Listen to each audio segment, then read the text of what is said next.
아버지의 등, 오병섭. 아내의 꽃무늬 양산을 받쳐들고 집을 나선다. 신발장 위에 놓인 우산이 없어진 것이다. 며칠 전 외출했을 때 밖에 두고 온 것 같다. 아침부터 빗줄기는 북치듯 우산을 때린다. 지하철까지는 좋게 10분은 걸어야 한다. 꽃무늬 양산과 나, 어울리지 않을 것도 없지.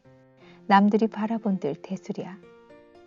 지금 나는 아버지의 등에 엎였던 추억의 날개 속을 걷고 있다. 나는 비 오는 날을 싫어했다. 싫다기보다는 두려웠다. 비가 많이 내리면 늘상 걱정거리가 있었다. 첫째는 쓰고 갈 우산이 마땅치 않아서였고, 또 하나는 냇물을 건넬 두려움 때문이었다.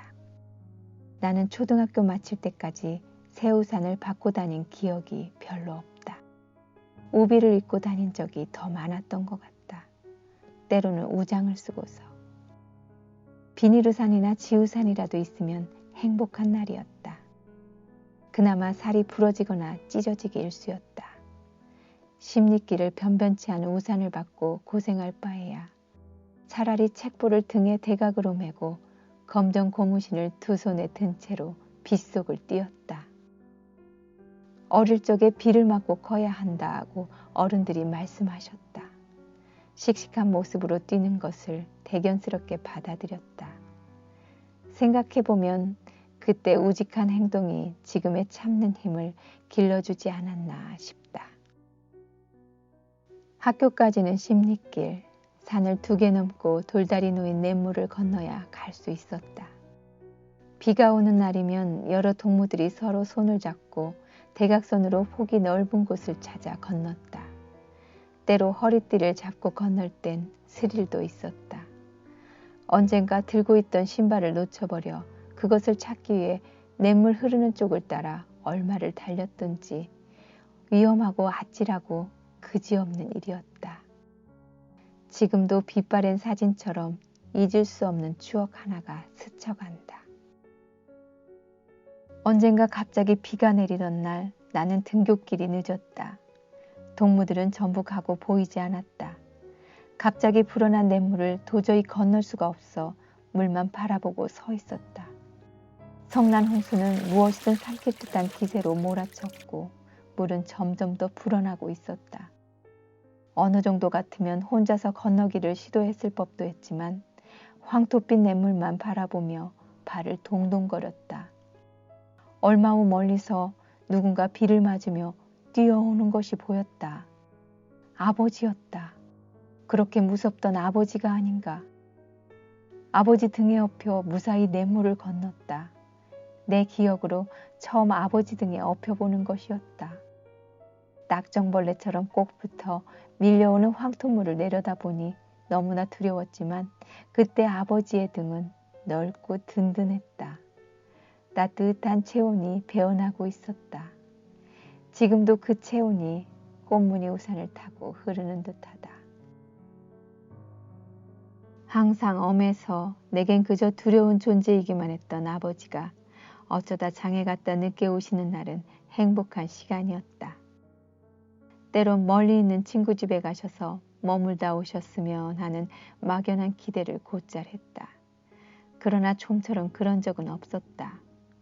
아버지는 밤에도 일하시는 분이었다. 일을 끝내지 못하면 달밤에도 꼭 그날 목표량을 끝내고 마는 의지력이 강하신 분이었다. 힘세기로 장사에 버금갔다. 쌀 한 가마니를 걸쳐지고 단번에 고개마루를 넘었고 젊을 때 멧돼지를 잡아 동네 분들과 잔치를 했던 일을 지금도 자랑하신다. 아버지께서 장사씨름대회에서 송아지를 상으로 받았다고 자랑하시는 것을 보면 한창 때는 기운이 좋으셨던 것 같다. 몇 년 전까지도 내 손목을 꼭 잡으면 나는 아파서 어쩔 줄 몰랐다. 어릴 때는 다른 동무들과 싸우거나 놀이를 할 때 멀리 아버지 모습만 보여도 힘이 솟고 용감해졌었다.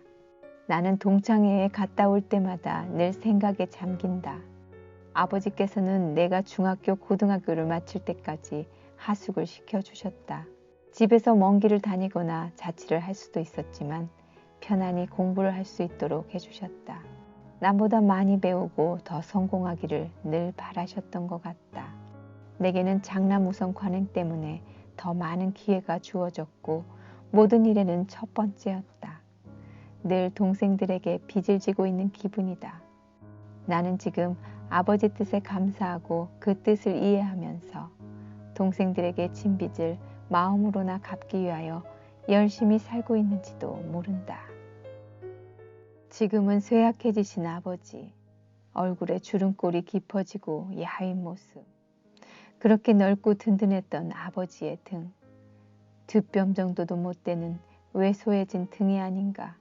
몇 해 전 임파선 종양으로 고생을 하셨기에 더욱 그러하다.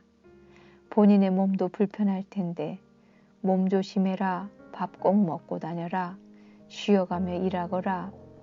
늘상 자식 걱정이시다. 걱정 속에는 사랑이 스며 있다. 그 비오던 날의 등과 같은 따뜻함이 스며 있다. 언젠가 이런 말씀을 하셨다. 내가 어렸을 때 너를 업고 쟁기질도 했다 라고. 밭둑에 누워있기 싫어 울어대는 내 모습이 안타깝고 일은 바쁘고 해서 어쩔 수 없었다고 하셨다. 나는 부모 사랑과 효도에 대한 생각을 해보곤 한다.